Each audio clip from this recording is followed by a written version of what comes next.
Okay, so today we're going over module 9.3. It's called rectangles, rhombuses, and squares. So the objective is students will solve for missing angles and sides using the properties of rectangles and rhombuses.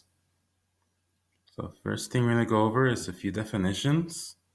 So definition of a rectangle is a quadrilateral with four right angles and opposite sides are congruent. So there's our rectangle. And again, what it means by four right angles, well, you see them right here. Every corner there's a right angle. There's four of them. And then when it says opposite sides are congruent, what they mean by that is that sides that are opposite each other are the same. So we put one mark here, one mark there, so that those two sides are congruent. And then AB and DC are opposite each other. So those two are congruent to each other.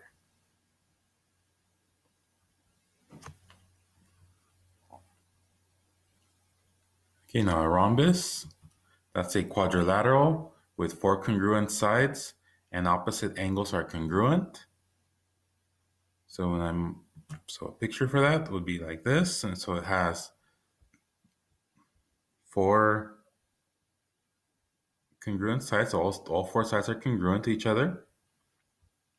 And when it says opposite angles are congruent, that means that like angle M is opposite angle K, so we put one mark on that. And then angle J and L are congruent as well, so we put two marks on these to show that those two are congruent. Okay, and then the last one's a square. So a square is just a quadrilateral with four congruent sides and four right angles. So there's your square. So you see the four 90-degree angles or right angles. And then you have your four congruent sides. Right there. Okay, now a few more definitions here. So these are just three facts you need to know. So it says all squares are rectangles. All squares are rhombuses. And then we also say that all rhombuses are parallelograms.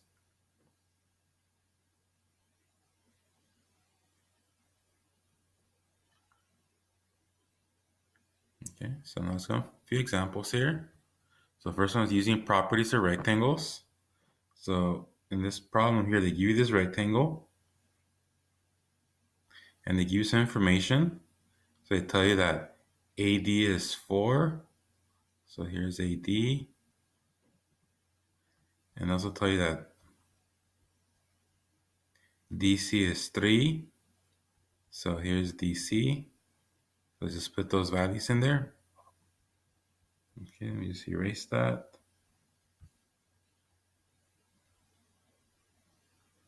So DC is 3 right here. Okay, so let's put those values in there. So you say AD is 4, DC is 3.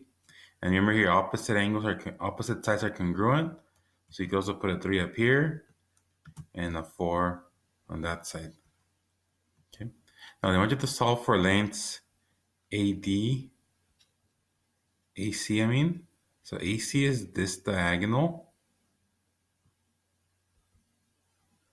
And then BD is this diagonal right here. So one way you could break this up into two triangles. It look like this. So remember, this is BD.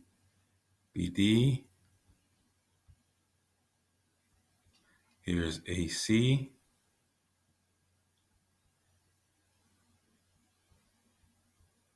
And so remember, AD and BC are both congruent to each other.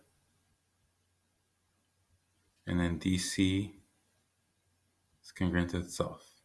Okay, so let's put in the values there we already know. So those are 4 and 3. That's 4 and 3. Another thing we also know is that AC and BD are congruent to each other. Okay, so now to solve for that missing side, we use the Pythagorean theorem. So think of like, this is your A value, and 4 is your B value. And then this side over here is your C value, where you're trying to solve for. So again, 3 squared plus 4 squared is 9 plus 16. That gives us 25. And then we take the square root of it. So that tells us that C equals 5.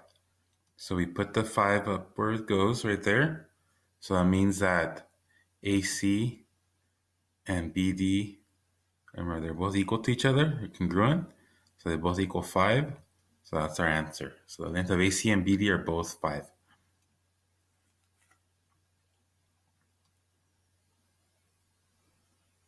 Okay, now example 4.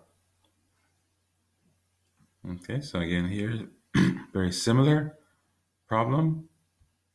They tell you that BC is 3, so here's BC. It tells us that DC is 7, so DC is right here. And they want you to find the length of BD, which is, again, which is that diagonal that's right there. So BD is this diagonal. All right, so we put in the values in there, 3 and 7. So again, to solve for the diagonal, we use the Pythagorean theorem again. So a squared plus b squared equals c squared. So we have 3 squared plus 7 squared equals c squared. 3 squared is 9. 7 squared is 49. So we get c squared equals 58. So what we do here is just take the square root of both sides. So I get c equals square root of 58. So that means that that value there is square root of 58, which means that the length of BD is square root of 58.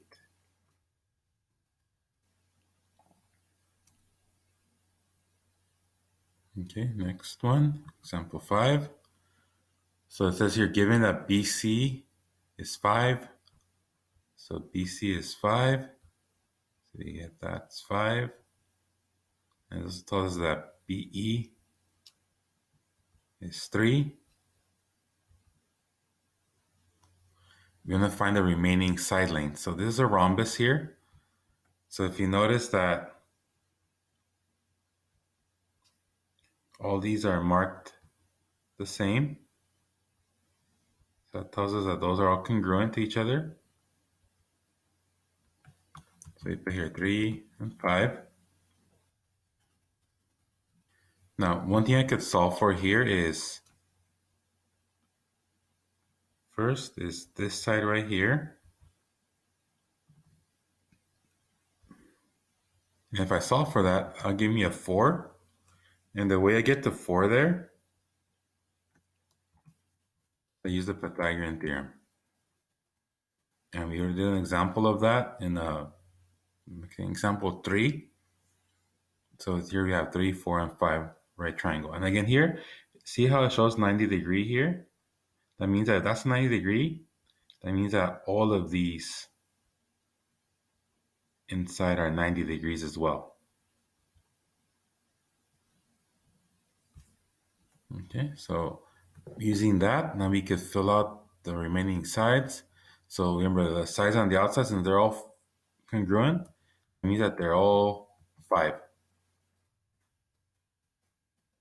So another property here is that these diagonals is the midpoint. So that means that this segment here and this segment here are congruent to each other. So this is 3. The other part is also 3.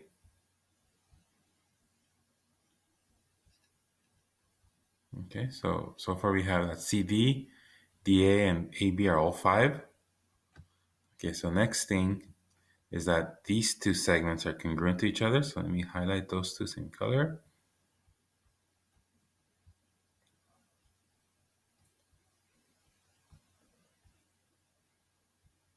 Okay, so these are both So we say that BE and ED are both 3. And then the last one, again, these two segments are congruent to each other as well. Actually, I need to mark this with 3, mark this one with 2 because we already have a 1 mark.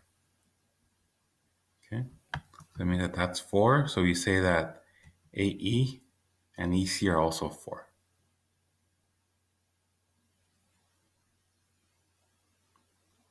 Okay, so let's go to example 6. So then, again, using the properties of rhombuses, we want to solve for angle FED. So angle FED is this big angle right here. Okay. And then one thing you notice here, remember it said opposite angles are congruent. So it means that angle E right here and angle Y right here, they're both equal to each other. Okay. So one thing you could do with that is these two angles here, 45 and 70, they'll also be on the other side. So that means that that side 70 and that side 45. Again, that's because these are parallel. These are alternate interior angles. So this angle FED is just 70 plus 45, which means that's 115 degrees.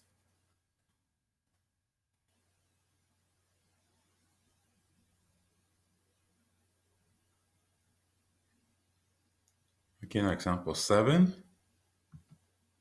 So you're going to solve for the value of EFY, X, and the value of Y. So EFY,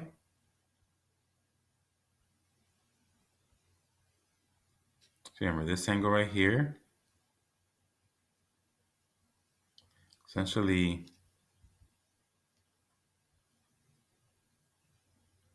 this angle right here. So we're going to solve for that value right there. So one thing we do here is because, since we know that this is 70, this is 45, and we don't know what this angle is. Remember the triangle, all 3 angles add up to 180. So what I do there is I just take angle EFY plus 70 plus 45 equal that to 180. So that's EFY plus 115 equals 180. I subtract 115, so I get EFY to be 65. So that's my first answer. So that means that this angle here is 65. Now remember, opposite angles are congruent. So this is 65. That means that angle D right here is also 65. Okay, so now to solve for a value of x, what I first do is I take 7x minus 5 equal that to 65.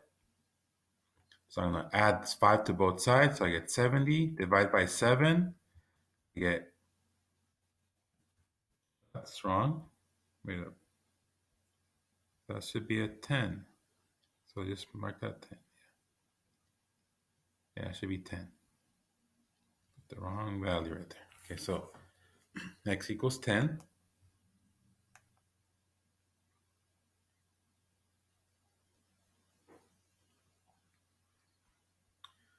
Okay, now to solve for y,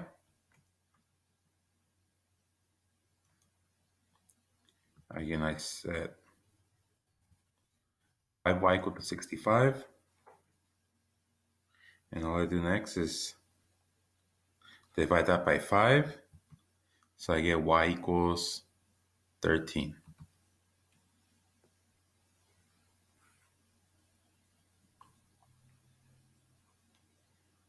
Okay, now last example, example 8. So I'm going to use the properties of rhombuses here to solve for the value of y.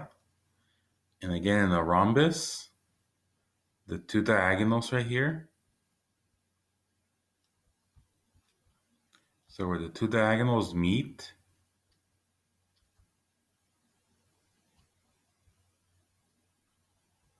it always forms a right angle. So 90 degree here, 90 degree,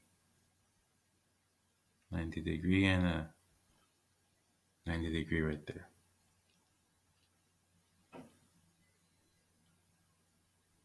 Okay, so to solve for the value of y, what I do here is I just set 15y equal to 90. I divide that by 15.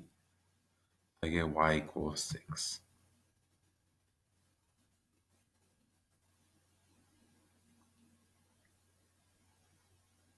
Okay, so we're done with today's notes.